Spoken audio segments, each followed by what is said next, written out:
Bienvenue sur Hello Mystery 13. Aujourd'hui, je vous présente un tueur que vous connaissez peut-être déjà, John Wayne Gacy. Je vais vous raconter son histoire.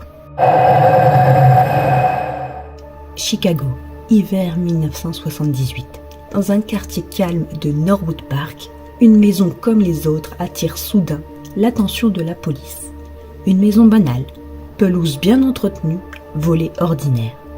Mais sous cette maison, quelque chose ne va pas. Une odeur étrange s'échappe du sol. Une odeur que même les policiers expérimentés n'oublieront jamais. Ce jour-là, personne ne le sait encore. Mais cette maison va devenir l'un des lieux les plus infâmes de l'histoire criminelle américaine. Et l'homme qui y vit s'appelle John Wayne Gacy. Ce que la police va découvrir sous cette maison dépasse tout ce que l'Amérique a connu jusque-là. À ce moment-là, personne ne sait encore que cette maison est déjà devenue un cimetière. Mais le plus terrifiant, c'est que cet homme était considéré comme un citoyen exemplaire. John Wayne Gacy naît le 17 mars 1942 à Chicago. Son père est un homme autoritaire, violent et alcoolique. Un homme qui humilie régulièrement son fils, le traite de faible, de bon à rien.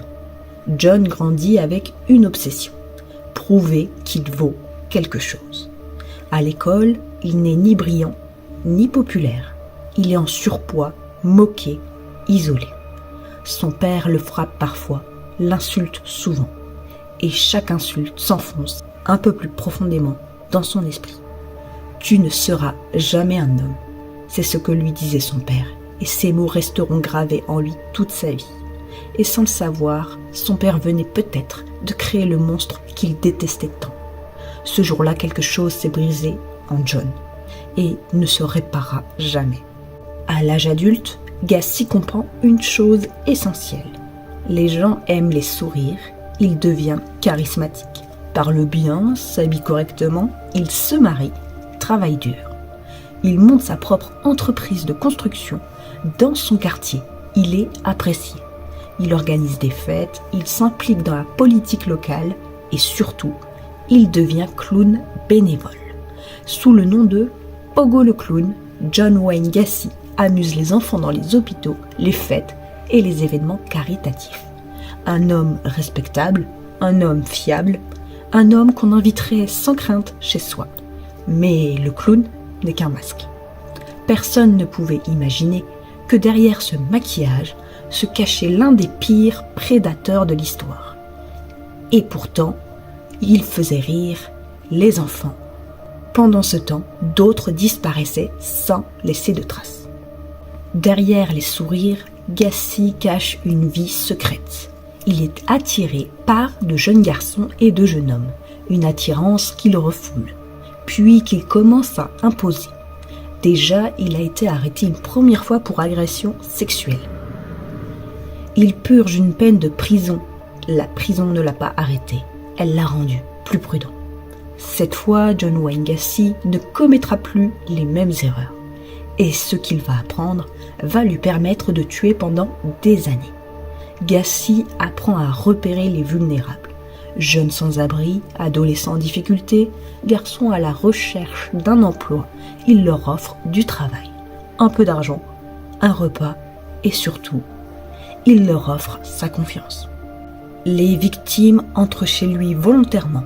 La porte se ferme derrière elles.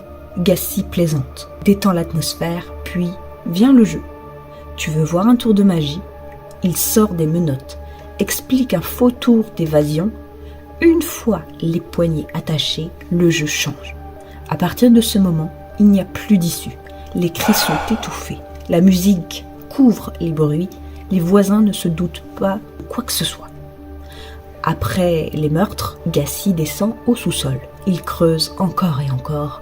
Au fil des années, 33 corps seront enterrés sous la maison, dans le garage et même dans une rivière voisine.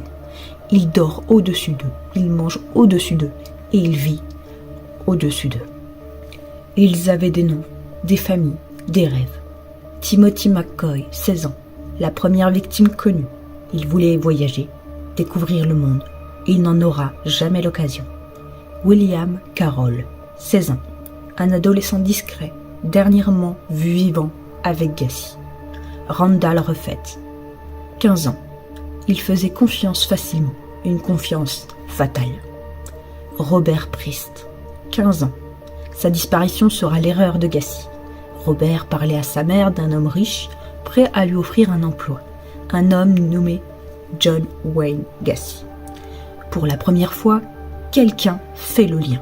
Et ce ne sont là que quelques-uns des noms, car la liste est bien plus longue. La police surveille Gacy. Ils fouillent sa maison, puis le sol, et très vite, ils comprennent. Un policier vomit, un autre pleure, ils creusent encore et encore. La vérité est insoutenable. Gacy finit par avouer partiellement, puis se tait, mais il est trop tard. Le procès est un choc national. Gacy sourit parfois, fait des blagues, nie sa responsabilité, mais les preuves sont écrasantes. Il est reconnu coupable, condamné à mort. Dans le couloir de la mort, il peint des clowns, comme s'il n'avait jamais quitté son masque. John Wayne Gacy est exécuté en 1994. La maison est détruite, le terrain est vidé, mais l'histoire, elle reste. Parce que Gacy nous rappelle une chose terrifiante. Le mal ne porte pas toujours un visage effrayant. Parfois, il sourit. Parfois, il amuse les enfants. Et parfois, il vit juste à côté de chez nous. Merci d'avoir regardé la vidéo. N'hésitez pas à partager, à commenter, à liker pour soutenir la chaîne. Et on se retrouve pour une prochaine histoire.